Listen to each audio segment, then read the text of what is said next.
J'ai donné 4000 € au mois à mes parents pendant 15 ans. J'ai entendu ma mère, elle nous doit ça, on la nourrit. Un seul coup de fil.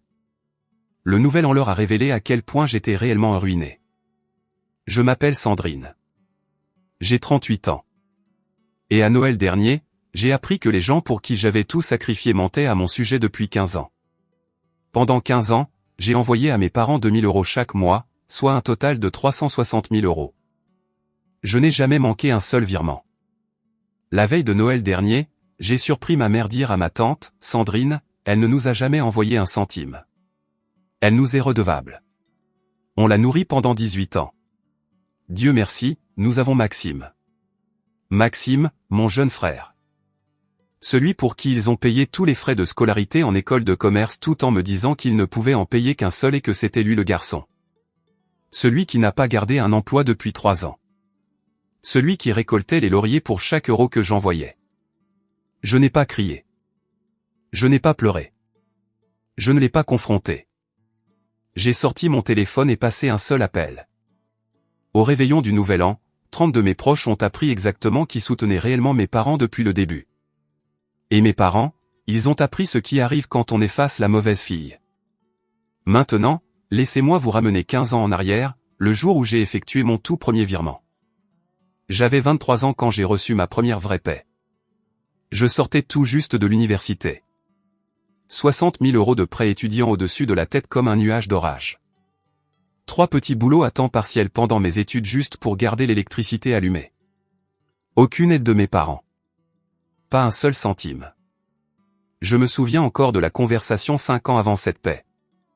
J'avais 18 ans, assise à notre table de cuisine, lettre d'admission d'une grande université parisienne entre les mains, pleine d'espoir, pleine de rêves. Papa, les frais de scolarité sont de 12 000 € par an. J'ai une bourse partielle, mais j'ai encore besoin d'eux. Il ne m'a même pas laissé finir. Sandrine, on ne peut en payer qu'un. Maxime en a plus besoin. C'est le garçon. Il aura une famille à soutenir un jour. Maman a hoché la tête à côté de lui. Tu trouveras un moyen, chérie. Les filles trouvent toujours un moyen. Alors, je l'ai fait. J'ai trouvé un moyen. Prêts étudiants, serveuse, cours particuliers, garde de nuit dans une station-service. Je me suis battu pendant 4 ans d'études tandis que Maxime avait tout payé. Quand j'ai décroché ce premier emploi, analyste junior dans un cabinet financier à Paris, j'aurais dû faire la fête. Au lieu de cela, j'ai ouvert mon application bancaire et j'ai envoyé 500 € à mes parents. Maman a appelé ce soir-là. Seulement 500 ? Sa voix dégoulinait de déception. Maxime a du mal avec ses découvertes bancaires. Il aurait bien besoin d'aide. J'ai augmenté à 1000 € le mois suivant, puis 2000 € quand j'ai été promu. J'ai continué à attendre un merci, une simple reconnaissance, quelque chose. Ce n'est jamais venu. Mais j'ai continué à envoyer mois après mois, année après année, parce que c'est ce que font les bonnes filles, n'est-ce pas? C'est ce que je me disais. 360 000 €. C'est ce que 15 ans de silence m'ont coûté. Le favoritisme n'a pas commencé quand j'avais 18 ans. Il a commencé avant même que je sache épeler le mot. J'avais 10 ans quand j'ai eu besoin de 12 € pour un projet scolaire, des livres sur le système solaire. Rien d'extravagant. Va juste à la bibliothèque, a dit papa sans lever les yeux de son journal. Cette même semaine, Maxime a eu une Nintendo toute neuve, 200 €, sans poser de questions. À 16 ans, j'ai gagné un prix académique. La cérémonie était un samedi après-midi. J'ai repassé ma meilleure robe la veille. J'ai répété mon discours devant le miroir. Mes parents ne sont pas venus. Maxime a un match de foot, a expliqué maman au téléphone. Tu comprends, n'est-ce pas, ma chérie? Je comprenais parfaitement. À 18 ans, j'ai entendu papa parler à l'oncle Bernard lors d'un repas de famille. Pourquoi investir dans l'éducation d'une fille? Papa a ri en faisant tourner sa bière. Elle va juste se marier et faire des bébés, ce sera le problème de quelqu'un d'autre. La table a ri avec lui. J'étais assise dans le coin, invisible. Maintenant à 38 ans, j'ai fait le calcul.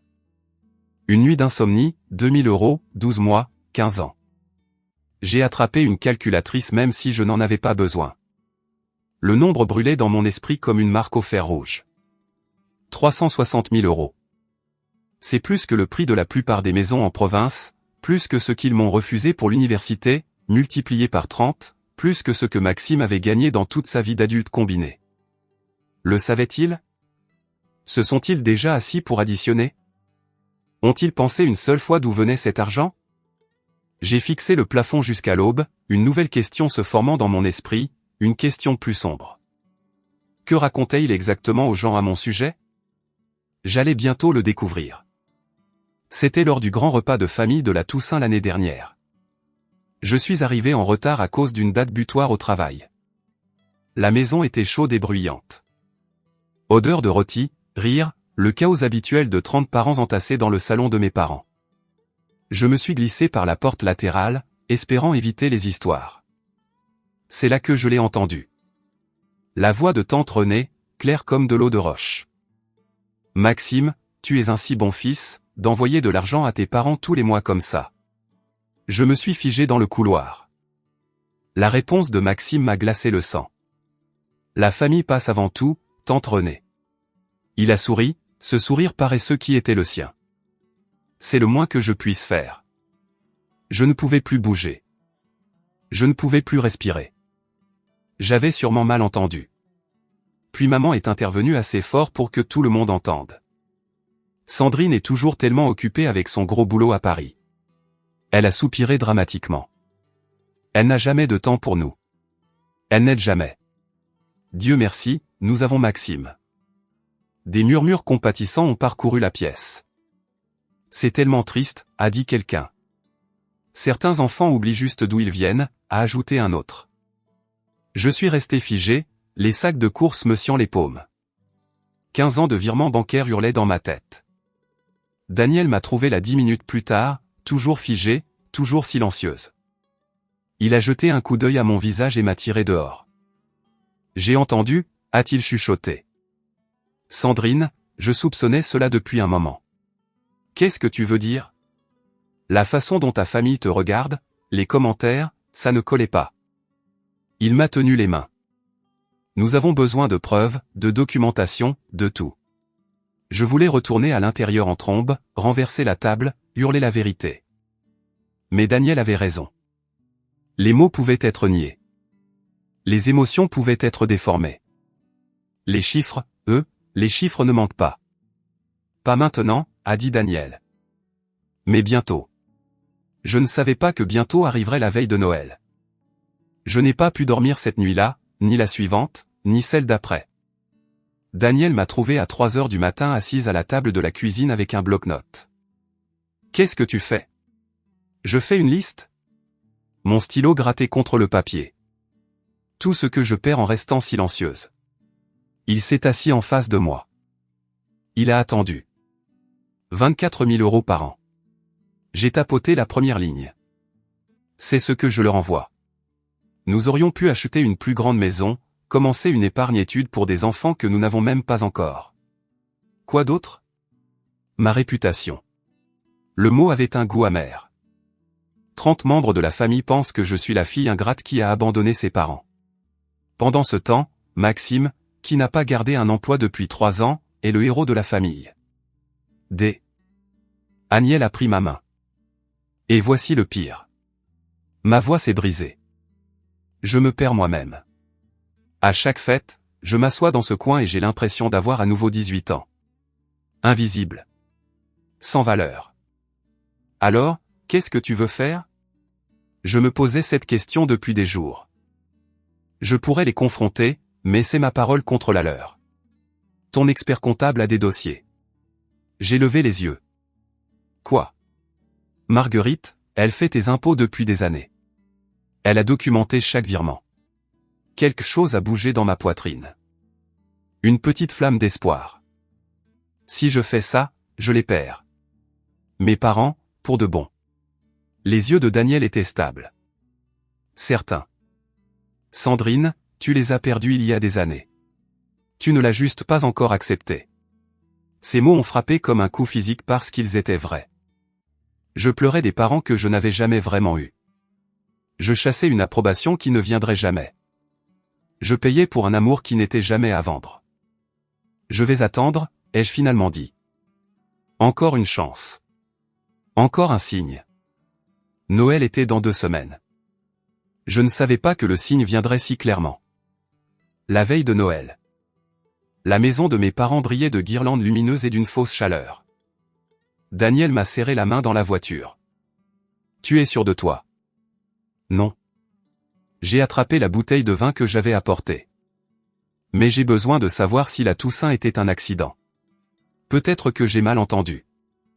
Je n'avais pas mal entendu. Au fond, je le savais. Mais l'espoir est une chose tenace. La porte s'est ouverte avant que je puisse frapper. Oh. L'étreinte de maman a duré exactement 1 seconde. Vous avez réussi à venir. Pas de « je suis si contente que tu sois là ». Pas de « joyeux Noël, ma chérie », juste vous avez réussi à venir comme si j'étais une pensée après coup. Le salon débordait de parents, tantes, oncles, cousins, leurs enfants. Le sapin scintillait. Maria Carré passait sur l'enceinte, et là, au centre de tout cela, trônait Maxime. Papa lui a tendu un verre de whisky. Maxime, raconte à tout le monde ta nouvelle entreprise. Eh bien, Maxime s'est penché en arrière, se prélassant dans l'attention. Je regarde quelques opportunités d'investissement. De l'immobilier surtout. J'attends juste le bon moment. Traduction, il était au chômage et vivait au crochet de nos parents. Sur mon argent. Tante Renée a croisé mon regard et m'a fait signe. Sandrine, comment va le travail? Ta mère dit que tu es toujours si occupée. Ça va, tante Renée. Je me suis forcé à sourire. Occupée? Oui. C'est dommage. Elle m'a tapoté le bras. La famille devrait passer avant tout, tu sais. J'avais envie de hurler. Au lieu de cela, je me suis excusé pour aller chercher de l'eau. La cuisine était calme, une brève évasion. Je me suis versé un verre, les mains tremblant légèrement. C'est là que j'ai entendu des voix venant de la buanderie. Maman et tante Chantal. Je n'aurais pas dû écouter, mais quelque chose, l'instinct, le destin, 15 ans de doute, m'a fait rester. Ce que j'ai entendu ensuite a tout changé. Je suis resté figé près du réfrigérateur. La porte de la buanderie était entr'ouverte juste assez. La voix de tante Chantal. Diane, je ne comprends pas. Sandrine est analyste financière, non? Elle doit bien gagner sa vie. Pourquoi ne vous aide-t-elle pas? Mon cœur s'est arrêté. Le rire de maman était tranchant, dédaigneux. Elle? S'il te plaît, Chantal. Elle ne nous a jamais envoyé un centime. Le verre dans ma main a tremblé. Vraiment? Tante Chantal semblait surprise. Mais elle semble si bien réussir. Tout ça, c'est de la frime. La voix de maman dégoulinait de mépris. Tu sais comment elle est. Toujours à prendre de grands airs. Trop bien pour sa propre famille. On l'a élevée pendant 18 ans, nourrie, habillée, et elle nous est redevable. Mais est-ce qu'elle s'en soucie? Non. J'ai pressé mon dos contre le comptoir, essayé de respirer. C'est terrible. Dieu merci pour Maxime. Maman a soupiré. C'est lui qui prend soin de nous chaque mois sans faute. Il comprend ce que signifie la famille. Maxime a toujours été le plus gentil. Exactement. Sandrine est juste. Eh bien, tu sais, égoïste. Le mot m'a traversé de part en part. Égoïste. 360 000 €. 180 mois de virements automatiques. Sans jamais en manquer un seul. Pas quand j'étais malade. Pas quand j'ai perdu des clients. Pas quand Daniel et moi économisions pour notre mariage. Égoïste. J'ai posé mon verre doucement, soigneusement, pour qu'il ne se brise pas parce que je voulais me briser. Je voulais entrer là-dedans et hurler la vérité jusqu'à ce que ma gorge saigne. Mais quelque chose m'a arrêté. La voix de Daniel dans ma tête. Nous avons besoin de preuves. J'ai sorti mon téléphone, trouvé un contact que je n'avais pas appelé depuis des mois. Mon doigt a plané sur le nom. Marguerite Chevalier, expert comptable. J'ai appuyé sur appel. L'air froid de décembre a frappé mon visage alors que je sortais sur la terrasse arrière. Le téléphone sonnait déjà. Sandrine? La voix de Marguerite était chaleureuse mais confuse. C'est la veille de Noël. Je sais. Je suis désolé. Est-ce que tout va bien? J'ai fermé les yeux, pris une inspiration. J'ai besoin de la documentation de chaque virement que j'ai fait à mes parents. Les 15 années complètes. Silence au bout du fil. Ça fait beaucoup de dossiers. Je sais. Puis-je demander pourquoi? J'ai regardé mon souffle faire de la buée dans l'air hivernal. À l'intérieur, je pouvais entendre les rires, la musique de Noël, les sons d'une famille qui mentait sur moi depuis des années. Ils racontent aux gens que je ne les ai jamais aidés. Ma voix était stable, plus calme que je ne me sentais. Ils attribuent tout le mérite à mon frère. J'ai besoin de preuves, Marguerite. Des dossiers officiels. Une autre pause.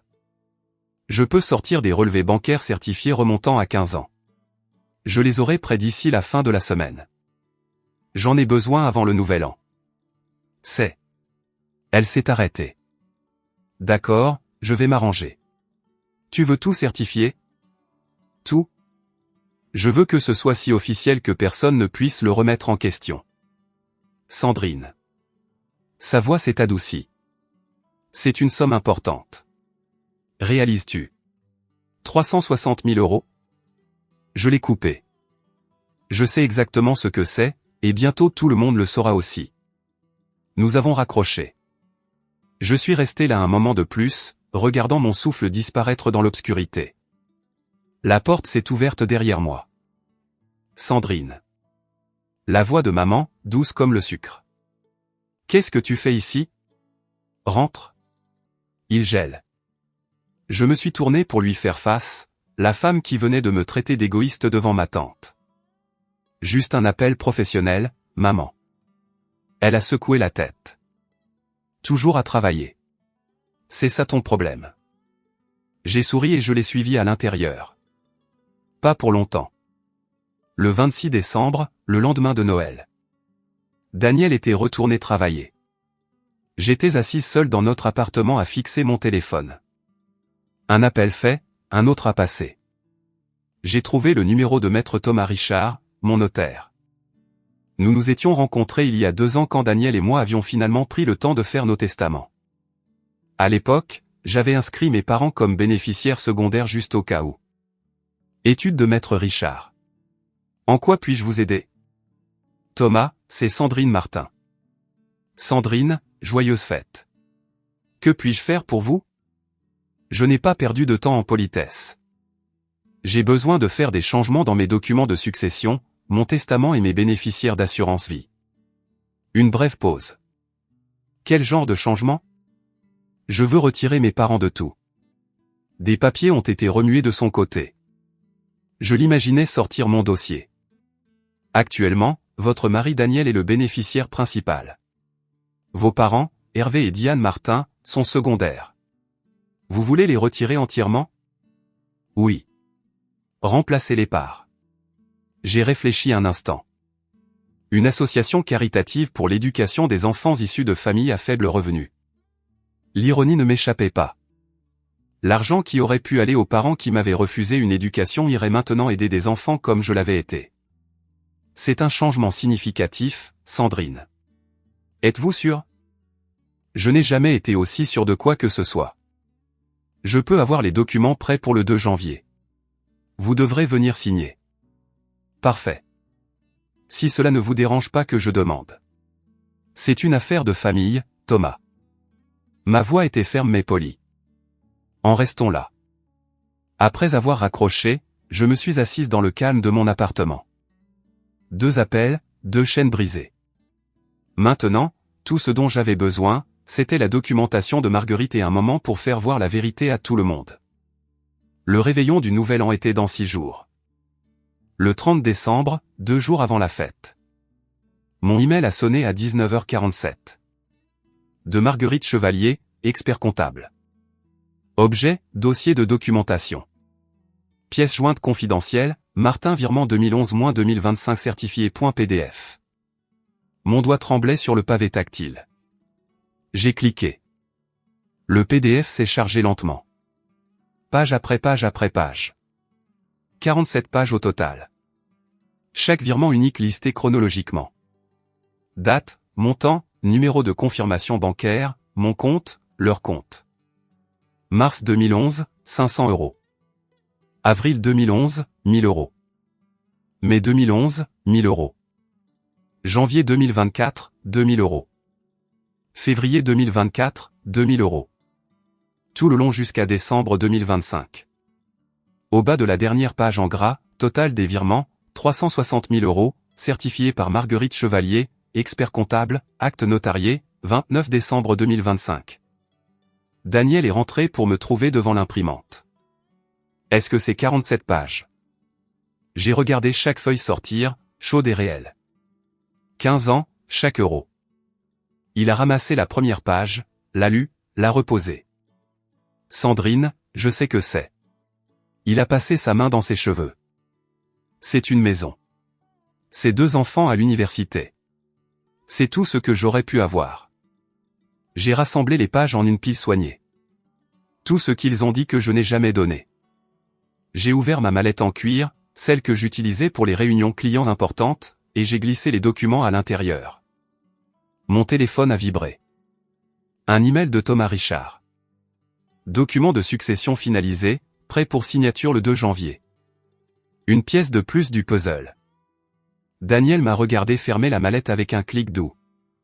Tu vas vraiment le faire. Ils ont dit à tout le monde que je ne les ai jamais aidés. Daniel, ils ont dit à tout le monde que Maxime était leur sauveur. J'ai croisé son regard.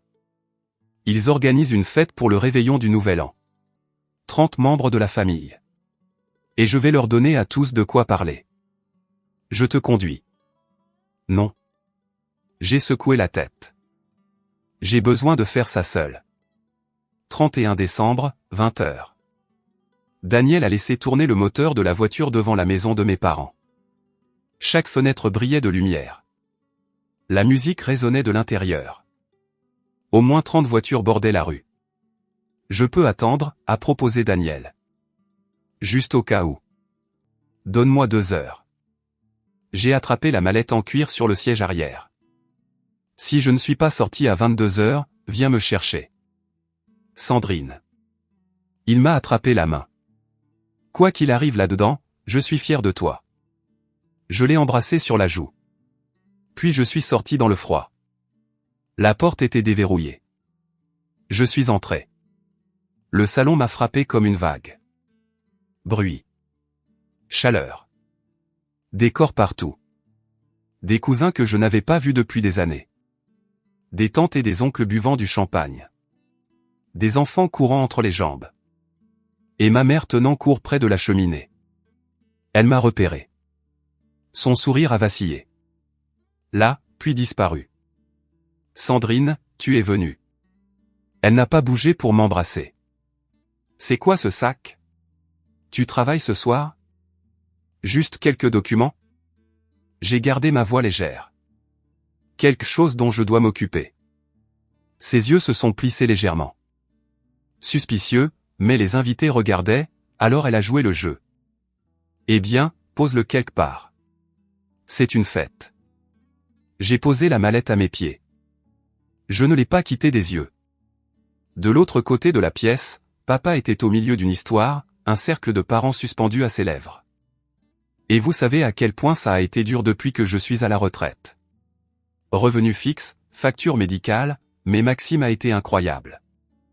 Il a tapé sur l'épaule de mon frère. On n'aurait pas pu le faire sans lui. Maxime rayonnait. Rayonnait vraiment. J'ai trouvé une chaise vide dans le coin. Je me suis assise, j'ai observé. Tante Renée s'est approchée. Sandrine, chérie, tu as l'air fatiguée. Tout va bien? J'attends juste le bon moment. Tante Renée. Elle m'a lancé un regard perplexe mais a continué son chemin. L'horloge au mur indiquait 20h15. Moins de 4 heures avant minuit. Je pouvais attendre. 21h30. La fête battait son plein. Je n'avais pas bougé de mon coin. Observant, écoutant. La mallette était assise à mes pieds comme un prédateur patient. Tante Chantal a fait teinter son verre avec une fourchette. La pièce s'est tue. Hervé. Diane. L'heure du discours. Papa s'est levé, la poitrine gonflée d'une fausse modestie. Eh bien, puisque vous insistez. Il a levé son champagne. Ça a été une année difficile, les amis. Vous connaissez tous nos luttes, mais nous sommes bénis d'avoir une famille qui se soucie vraiment de nous. Il a regardé Maxime avec insistance. Notre fils a été notre roc. Chaque mois, il nous aide à joindre les deux bouts. Voilà à quoi ressemble une vraie famille. Murmure d'approbation, vers levé. Puis quelqu'un, la cousine Béatrice je crois, a fait un geste vers moi. Et Sandrine? Elle réussit si bien. La pièce s'est tournée. 30 perdus attendant. Maman a sauté sur l'occasion avant que je puisse respirer. Sandrine. Elle a ri, mais ça n'atteignait pas ses yeux. Oh, chérie. Elle est très occupée. Emploi important à Paris. Elle n'a plus beaucoup de temps pour la famille. C'est dommage, a dit l'oncle Bernard. Maman n'avait pas fini. Parfois je me demande. Elle a tamponné ses yeux. On l'a élevée pendant 18 ans, nourrie, habillée, on lui a tout donné, et maintenant. Elle a laissé sa phrase en suspens avec un reniflement théâtral. Elle n'appelle même pas, a ajouté papa. Et encore moins pour aider. La sympathie dans la pièce était palpable. Pauvre Hervé. Pauvre Diane. Des parents si dévoués. Une fille si ingrate. J'ai regardé Maxime. Il étudiait ses chaussures, ne me défendant pas, ne corrigeant pas le mensonge, juste silencieux. Mes mains ont serré la poignée de la mallette. Tante Renée a pris la parole, me regardant directement. Sandrine, je ne comprends pas. Tu es analyste financière. Tu gagnes bien ta vie. Pourquoi n'aides-tu pas tes parents? Chaque œil dans la pièce s'est fixé sur moi. C'était le moment. Je me suis levé lentement. Merci de poser la question, tante Renée. La pièce est devenue silencieuse. J'ai soulevé la mallette sur la table basse.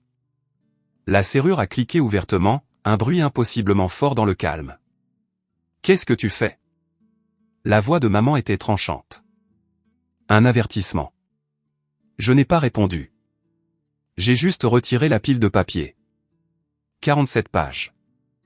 Certifié. Notarié. Je pense qu'il est temps que tout le monde voie ça. J'ai posé les documents sur la table où tout le monde pouvait voir. La première page était clairement visible. Relevé de virement bancaire. Sandrine Martin vers Hervé et Diane Martin. C'est quoi ce bordel? Papa s'est avancé. Ceci est un dossier complet de chaque virement que je vous ai fait à toi et maman. Ma voix était stable, calme. Commençant en mars 2011 et finissant le mois dernier. Tante Renée était la plus proche. Elle a ramassé la première page. 2000 €? Ses yeux se sont écarquillés. Tu envoyais 2000 € tous les mois. J'ai hoché la tête. Pendant 15 ans. Les pages ont commencé à circuler. De cousin à cousin, de tante à oncle. J'ai regardé leurs visages changer. Confusion, incrédulité, calculs mentaux. Attends. L'oncle Bernard a tourné vers la dernière page. Le total ici indique 360 000 €. Des halètements ont parcouru la pièce. Ça ne peut pas être vrai, a soufflé tante Chantal. C'est certifié. J'ai pointé la signature de Marguerite. Par mon expert comptable. Acte notarié, dossiers bancaires officiels.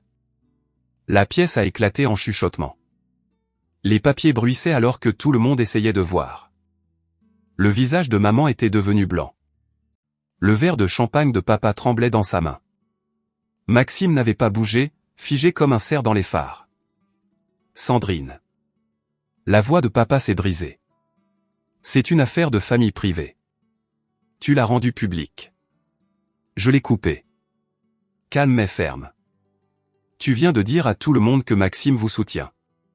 Que je n'aide jamais, que j'ai abandonné ma famille. J'ai fait un geste vers les papiers. Alors laissons tout le monde voir la vérité. L'horloge indiquait 21h47. Le compte à rebours jusqu'à minuit avait une toute nouvelle signification.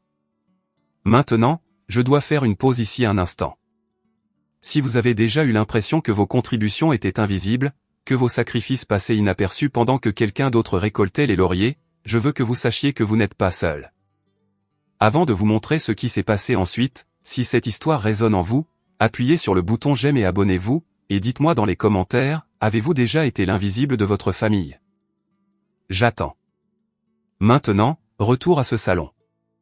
Les papiers passaient de main en main comme des textes sacrés. Tante Renée se tenait au centre, lisant à haute voix. Alors, mars 2011, 500 €.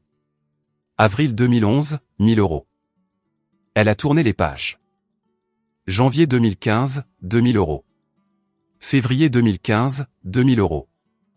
Chaque mois unique, ai-je confirmé, sans faute. L'oncle Bernard avait son téléphone sorti. Application calculatrice ouverte. 2000 x 12, c'est 24 000 par an. Il a tapé des chiffres. Fois 15 ans, ça fait 360 000. Exactement. La pièce fixait les documents comme s'ils étaient témoins d'un miracle ou d'un meurtre. La cousine Béatrice a levé les yeux vers mes parents. Hervé, Diane, est-ce que c'est vrai? La bouche de maman s'est ouverte, fermée. Aucun son n'est sorti. Papa a essayé de récupérer la situation. Ça pourrait être falsifié. N'importe qui peut fabriquer. Ils sont certifiés. La voix de tante Renée a coupé comme la glace. Je peux voir le sceau de l'expert comptable, le tampon du notaire. Ce sont des documents légaux, Hervé. Plus de chuchotements, plus de remue-ménage de papier. Je ne comprends pas. Tante Chantal a pressé sa main sur sa poitrine. Vous nous avez dit que Maxime envoyait de l'argent. Il le fait. La voix de papa était désespérée. Enfin, Maxime aide d'autres manières. Quelles autres manières, a défié l'oncle Bernard. Parce que selon ça, Sandrine paie votre crédit immobilier depuis 15 ans. J'ai regardé mes parents paniquer. J'ai regardé les murs qu'ils avaient construits à partir de mensonges commencer à se fissurer. Maxime contribue, a insisté maman faiblement. Il ne garde juste pas de dossier comme elle le fait. Alors où sont ses relevés bancaires? La question venait de la cousine Béatrice. S'il envoie de l'argent, montrez-nous. Chaque tête s'est tournée vers Maxime. Il est resté figé, visage rouge, yeux fuyants. Je ne. Tu ne quoi? Maxime. Le ton de tante Renée avait changé, plus dur maintenant, plus en colère. J'ai presque eu pitié de lui. Presque. Papa s'est avancé, les mains levées comme s'il calmait une foule. Tout le monde, s'il vous plaît. C'est une affaire de famille privée. Nous ne devrions pas étaler notre. Tu viens de faire un discours. La voix de l'oncle Bernard a retenti à travers la pièce. Tu t'es levé et tu as dit à tout le monde que Maxime était votre sauveur. Tu as traité Sandrine d'ingrate devant 30 personnes. Ce n'est pas privé, Hervé. Maman a essayé une approche différente. Elle a tamponné ses yeux, la voix tremblante. Sandrine, chérie, pourquoi ferais-tu ça? Nous embarrasser comme ça après tout ce qu'on a fait pour toi. Elle était là. La carte de la victime. Je l'avais vue la jouer 1000 fois avec les voisins, avec les médecins, avec quiconque voulait écouter. Pas ce soir. Tout ce que vous avez fait pour moi. J'ai gardé ma voix égale. Vous avez refusé de payer pour mes études. Vous avez dit à papa d'investir dans Maxime parce que les filles n'ont pas besoin d'éducation. J'ai contracté 60 000 € de prêt pendant que Maxime avait tout gratuit. Ce n'est pas à maman à bafouiller. Et quand j'ai obtenu mon diplôme, quand j'ai eu un bon travail, quand j'ai commencé à gagner de l'argent réel, je vous l'ai envoyé chaque mois pendant 15 ans. J'ai pointé les documents maintenant éparpillés sur la table basse. Ce n'est pas de l'embarras, maman. C'est la vérité. Mais on t'a élevé. Le calme de papa s'est fissuré. 18 ans. Ça ne compte pour rien. J'ai dépensé 360 000 € sur 15 ans. J'ai croisé son regard. Je dirais que nous sommes quittes. La pièce est devenue silencieuse comme la mort. Tante Renée s'est interposée entre nous. Hervé, Diane. Sa voix était calme mais dévastatrice. Je pense que vous devez une explication à tout le monde. Pourquoi nous avez-vous dit que Maxime vous soutenait alors que Sandrine était celle qui envoyait de l'argent? Le visage de maman s'est effondré. La mâchoire de papa s'est serrée. Aucun n'a parlé. Le silence disait tout. L'attention s'est déplacée vers mon frère comme un projecteur trouvant sa marque. Maxime se tenait près de la cheminée, verre de champagne toujours à la main. Il n'avait pas bougé depuis que j'avais ouvert la mallette. N'avait pas parlé, n'avait pas défendu nos parents ni corrigé leurs mensonges. L'oncle Bernard s'est approché de lui. Maxime, entendons-le de ta bouche. As-tu envoyé de l'argent à tes parents? La voix de Maxime s'est brisée. J'ai aidé par-ci par-là. Par-ci par-là, ce n'est pas 2000 € par mois. Tante Renée a croisé les bras. As-tu des relevés bancaires? Une preuve. Je ne garde pas de dossier comme ça. Pratique, a marmonné quelqu'un. Je me suis avancé. Pas agressive, juste claire. Maxime, je ne te demande pas de prouver quoi que ce soit, mais tu es resté assis là pendant des années à les laisser te donner le crédit de mon argent. Tu as entendu maman et papa dire à tout le monde que j'étais ingrate. Tu connaissais la vérité. Ses yeux ont finalement rencontré les miens. Sandrine, Tu ne quoi? Tu ne savais pas? Tu t'en fichais? J'ai secoué la tête. À chaque Toussaint, chaque Noël, chaque anniversaire, tu les as laissés me peindre comme la méchante. La pièce regardait. 30 témoins d'années de tromperie. La cousine Béatrice a pris la parole. Est-ce vrai, Maxime? Savais-tu que Sandrine était celle qui les aidait réellement? Son silence s'est étiré comme un élastique sur le point de claquer. Je pensais. Sa voix était à peine un murmure.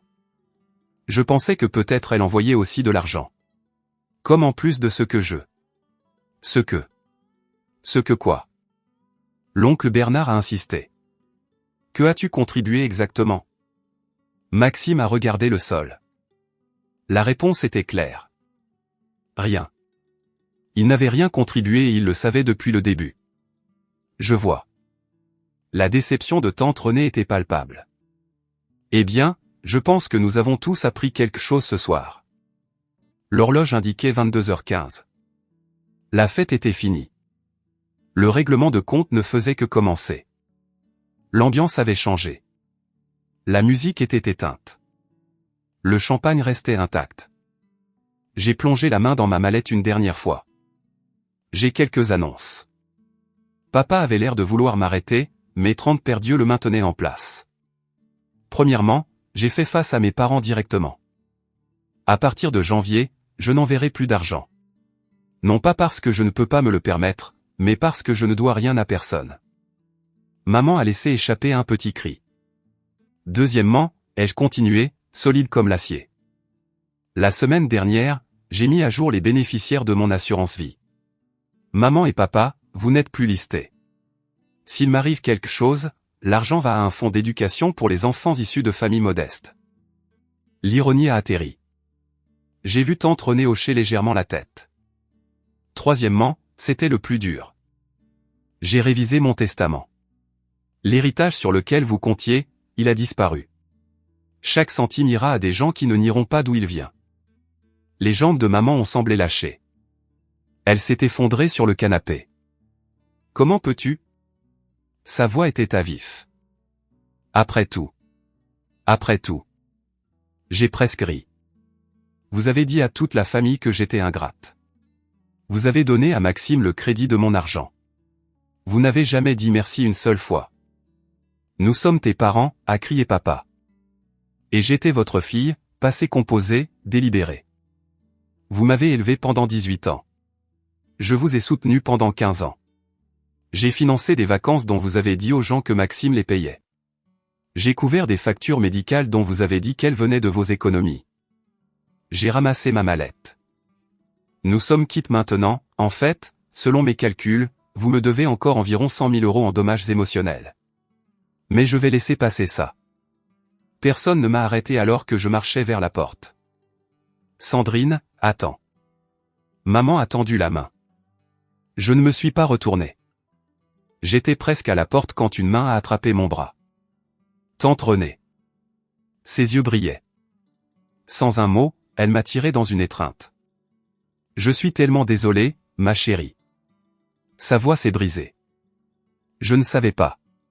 Toutes ces années, je pensais. C'est bon, tante Renée. Ce n'est pas bon. Elle s'est reculée, les mains sur mes épaules. Je les ai crues. Je te regardais au fait et je pensais. Elle n'a pas pu finir. Tu as cru ce qu'ils t'ont dit. Ce n'est pas de ta faute. L'oncle Bernard est apparu à côté d'elle. Sandrine, je te dois des excuses aussi. La façon dont je parlais de toi dans ton dos. Il a secoué la tête. J'ai honte. Un par un, les parents se sont approchés. Cousine Béatrice, cousin Marc, tante Chantal, qui fixaient maintenant mes parents avec de nouveaux yeux. J'ai prêté 20 000 € à Maxime, a dit tante Chantal doucement. Tes parents ont dit que c'était pour un investissement. Une valeur sûre. Mon estomac a chuté. Il n'y avait pas d'investissement, n'est-ce pas? Elle a secoué la tête lentement. La toile de mensonge était plus grande que je ne l'avais imaginé. Papa a fendu la foule. Tout le monde, tout cela a pris des proportions démesurées. Sandrine est clairement sous le coup de l'émotion. Hervé. La voix de l'oncle Bernard l'a arrêté net. Je pense que tu devrais arrêter de parler. Maman était assise sur le canapé pleurant doucement. De vraies larmes maintenant, je soupçonnais. Mais pas des larmes de remords. Des larmes parce qu'elle avait été prise. Je me suis tourné vers la pièce une dernière fois. Je n'ai besoin de personne pour s'excuser. Je n'ai besoin de personne pour prendre parti. J'avais juste besoin que la vérité soit entendue. J'ai soulevé ma mallette. Maintenant vous l'avez entendu. La porte d'entrée semblait plus légère que prévu. L'air froid de décembre a frappé mon visage comme une promesse. La voiture de Daniel attendait au bord du trottoir. Moteur tournant. Je suis monté sans regarder en arrière. Comment ça s'est passé? C'est fait. Au moment où j'ai franchi cette porte, j'ai ressenti quelque chose que je n'avais pas ressenti depuis 15 ans. La liberté. Si vous regardez encore, je veux vous demander quelque chose. Si vous étiez à ma place, auriez-vous fait la même chose ou seriez-vous resté silencieux? Laissez votre réponse dans les commentaires. Et si vous voulez voir comment tout cela s'est déroulé, car les conséquences étaient quelque chose que je n'attendais pas, continuez à regarder. Nous y sommes presque. La première semaine de janvier a apporté un flot de messages, pas de mes parents, de tous les autres. Tante Renée envoyait des textos tous les jours. J'ai appelé ta mère aujourd'hui, j'ai exigé une explication. Elle a juste pleuré et blâmé les circonstances. N'a pas pu donner de réponse franche. L'oncle Bernard a envoyé un long email s'excusant pour chaque regard de travers, chaque commentaire marmonné sur mon absence aux événements familiaux. J'aurais dû te demander directement au lieu de croire au ragot. C'est ma faute. La cousine Béatrice a appelé pendant que je préparais le dîner. Sandrine, je veux juste que tu saches. J'ai raconté à ma mère ce qui s'est passé. Elle est furieuse contre tes parents. Tout le club de lecture est au courant. Le club de lecture. Mon Dieu, l'humiliation de mes parents se propageait comme une traînée de poudre dans le cercle social de ma mère. J'aurais dû me sentir coupable. Ce n'était pas le cas. Le 8 janvier, Maxime a finalement pris contact. Un seul texto. Était-ce vraiment nécessaire? Maman et papa sont dévastés. Je l'ai fixé pendant une minute entière avant de répondre. Tu es resté silencieux et tu as pris le crédit pendant 15 ans. Ne me fais pas la leçon sur ce qui est nécessaire. Pas de réponse. Le silence de mes parents était plus fort que n'importe quel concours de cris aurait pu l'être. 10 jours, pas un seul appel, pas un texto. Une partie de moi s'était attendue à ce qu'ils supplient, s'excusent, essaient de sauver quelque chose. Mais j'ai réalisé qu'ils n'étaient pas silencieux parce qu'ils avaient des remords. Ils étaient silencieux parce qu'ils se regroupaient, trouvant leur prochain coup, élaborant un nouveau récit. Daniel m'a trouvé regardant par la fenêtre un soir. Des nouvelles d'eux. Rien. Il s'est assis à côté de moi. Comment te sens-tu? J'ai considéré la question soigneusement. Légère, ai-je finalement dit. Comme si je portais un poids que je ne savais même pas que je tenais. Il a serré ma main. Ça s'appelle la liberté, Sandrine. Peut-être que c'était le 28 janvier, presque un mois depuis le réveillon. Mon téléphone a sonné, un numéro que je ne reconnaissais presque pas. Papa. Je l'ai laissé sonner 3 fois. 4, puis j'ai répondu. Sandrine. Sa voix était différente. Dépouillée de sa fanfaronnade habituelle. Il faut qu'on parle. J'écoute. La situation financière ici est difficile. Ta mère et moi, on a fait des ajustements, mais tu as coupé les 2000 € par mois sur lesquels on comptait. Silence. On a besoin d'aide, Sandrine. Juste pour quelques mois jusqu'à ce qu'on trouve une solution. J'ai regardé le plafond, pris une lente inspiration. Non, Sandrine. J'ai dit, non, papa. J'ai été clair au réveillon. Ce chapitre est clos. Son désespoir transparaissait. Ta mère vend des meubles. Tu savais ça? Elle vend la salle à manger que ta grand-mère nous a laissée. La salle à manger où j'avais mangé enfant. Celle où je n'étais jamais assez bien pour mériter une place. C'est son choix. Comment peux-tu être si froide? Froide? J'ai ri. Pas cruel, juste fatigué. Je vous ai soutenu pendant 15 ans pendant que vous disiez à tout le monde que j'étais une moins que rien. Ce n'est pas être froide, papa. C'est la conséquence naturelle de vos choix. Tu es notre fille.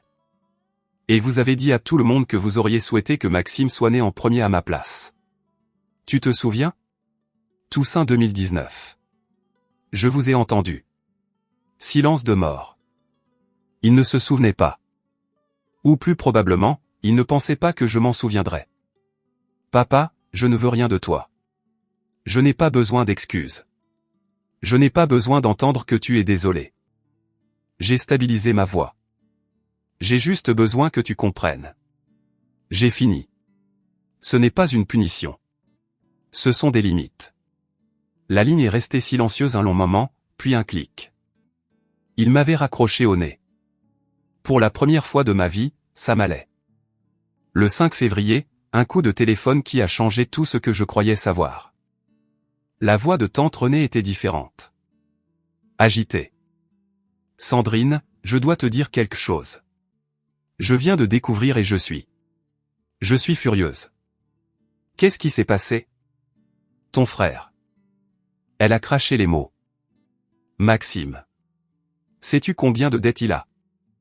Je savais pour quelques problèmes de carte bancaire. Quelques. Elle a ri amèrement. Il doit 40 000 € rien qu'en crédit à la consommation, mais ce n'est pas le pire. Mon estomac s'est noué. C'est quoi le pire? Il a emprunté 20 000 € à Chantal il y a 2 ans. Tes parents l'ont convaincu que c'était pour une opportunité d'investissement. Une start-up technologique, ils ont dit. Je me suis enfoncé dans ma chaise. Il n'y avait pas de start-up, n'est-ce pas? Bien sûr que non. Maxime a utilisé l'argent pour couvrir de vieilles dettes. Et maintenant Chantal le veut en retour et il ne l'a pas. La voix de tante Renée s'est brisée. Il vit au crochet de tes parents, ce qui signifie qu'il vit à tes crochets depuis des années, et ils ont laissé faire. L'image complète a émergé comme une photo se développant dans l'acide. Mon argent n'avait pas juste maintenu mes parents à flot. Il avait financé toute la mascarade de Maxime, les projets d'entreprise, les investissements, tout était fiction. Ils ont construit un château de cartes, ai-je chuchoté, et utilisé mes chèques comme fondation. Exactement, a soupiré tante Renée. Je suis tellement désolé, Sandrine. Nous leur avons tous fait confiance. Nous avons tous cru. Vous avez cru ce que les bonnes personnes croient sur la famille. Je me sentais étrangement calme. Que les parents ne mentent pas sur leurs enfants. Que le sang signifie quelque chose, n'est-ce pas? J'ai réfléchi à cette question. Ça devrait, ai-je finalement dit. Mais parfois, la famille qu'on construit est plus forte que celle dans laquelle on est né. Tante Renée était silencieuse, puis doucement, j'aimerais faire partie de cette famille si tu veux bien de moi. Mes yeux ont piqué. Le 12 février. Un email d'une adresse que je ne reconnaissais pas. Objet, de quelqu'un qui comprend. J'ai failli le supprimer. Spam probablement, mais quelque chose m'a fait cliquer. Chère Sandrine, tu ne me connais pas, mais je connais ton histoire. Je m'appelle Patricia. Je suis la plus jeune sœur de ton père. Nous ne nous sommes pas rencontrés parce que j'ai coupé les ponts avec Hervé il y a 30 ans. J'ai entendu parler du réveillon par René. Elle pensait que je devrais te contacter. Je veux que tu saches que tu n'es pas seule, et tu n'es pas la première. Mon cœur s'est arrêté. Papa avait une sœur.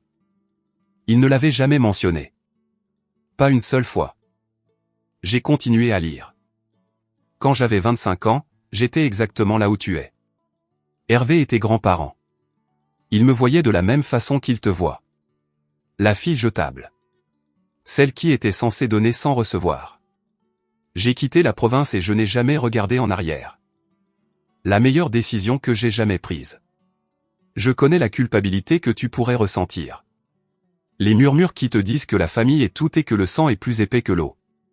Mais voici ce que j'ai appris en 30 ans. La citation complète est « Le sang du pacte est plus épais que l'eau du ventre ». Les liens que nous choisissons sont plus forts que ceux qui nous sont assignés. Je vis dans le sud maintenant. J'ai une belle vie, une famille qui m'aime sans condition. Si jamais tu veux parler ou venir visiter, je suis là. Ta tante, Patricia. J'ai lu l'email 3 fois. Une personne entière effacée de l'histoire familiale tout comme ils avaient essayé de m'effacer. Mes doigts tremblaient alors que je tapais une réponse. Patricia, oui, je veux te rencontrer. Je veux tout entendre. Merci de m'avoir contacté, Sandrine. Le schéma, j'ai réalisé, remontait à des générations, mais il s'arrêtait avec moi. 3 mars, 3 mois depuis le réveillon.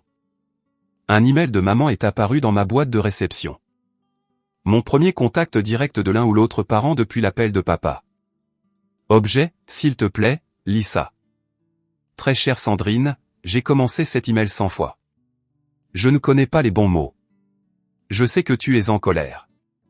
Je sais que je t'ai blessé. Ton père et moi, nous avons fait des erreurs.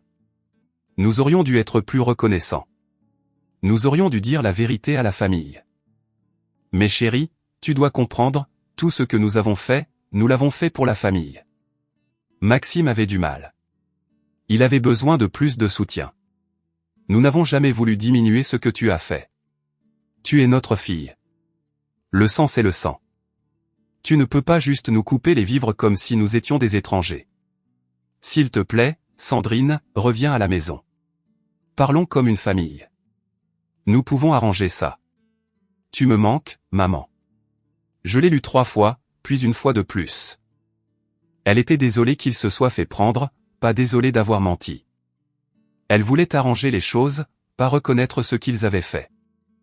Elle invoquait le sang, pas l'amour.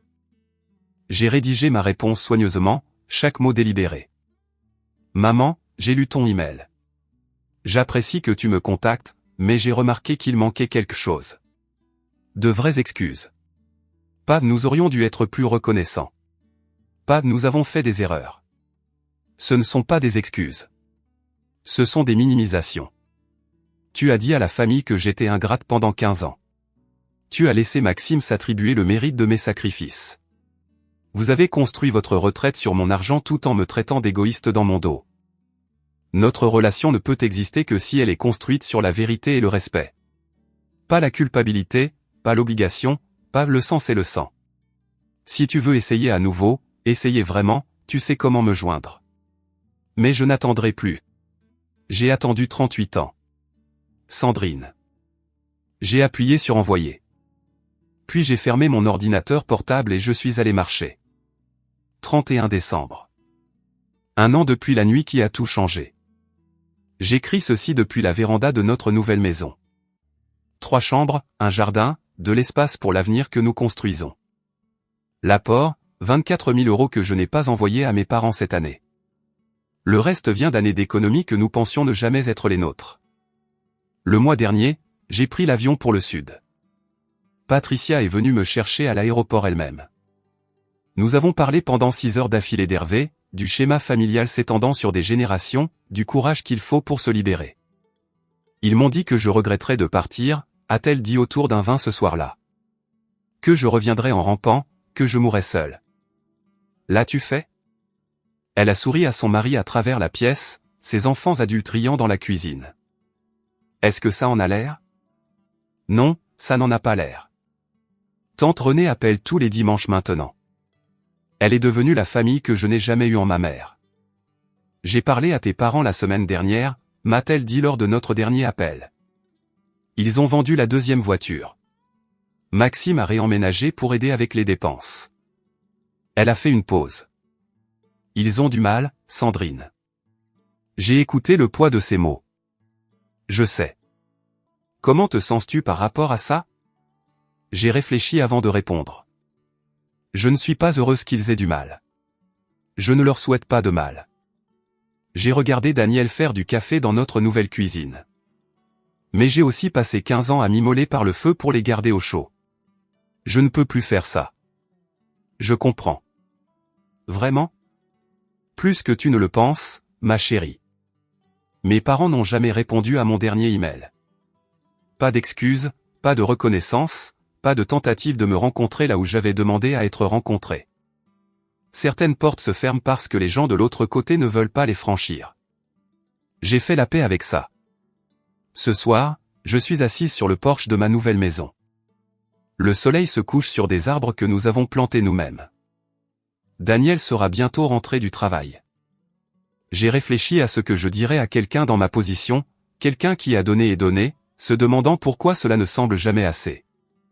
Voici ce que j'ai appris. Être une bonne fille, un bon enfant, ne signifie pas laisser les gens vous exploiter. Cela ne signifie pas financer des mensonges. Cela ne signifie pas accepter d'être effacé juste pour garder la paix. L'amour n'est pas une dette que vous remboursez avec intérêt.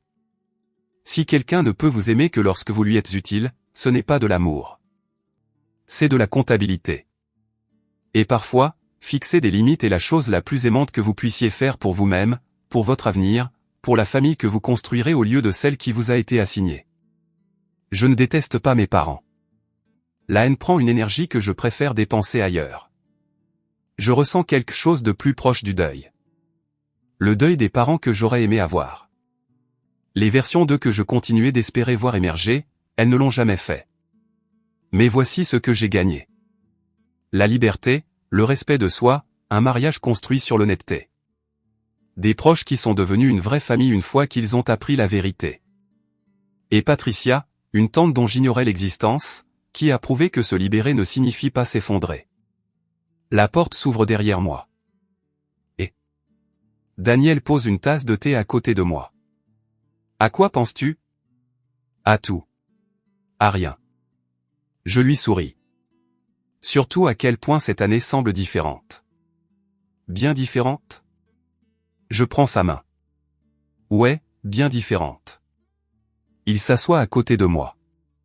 Nous regardons la dernière lumière s'estomper ensemble. Pour la première fois en 38 ans, je n'attends pas une approbation qui ne viendra jamais. Je ne joue pas pour un public qui ne voit que mes défauts. Je suis juste là, présente, libre, et c'est assez. C'est enfin assez. Avec le recul, j'aurais aimé fixer des limites plus tôt. Mais je sais aussi que je devais passer par là pour comprendre quelque chose d'important. Alors, voici ce que je veux vous laisser. Premièrement, votre valeur ne se mesure pas à ce que vous sacrifiez. Deuxièmement, les gens qui vous aiment vraiment n'effaceront jamais vos contributions. Troisièmement, fixer des limites n'est pas un abandon, c'est du respect de soi. Si vous êtes dans une situation similaire, j'espère que mon histoire vous donnera du courage. Vous n'avez pas à vous immoler par le feu pour garder les autres au chaud.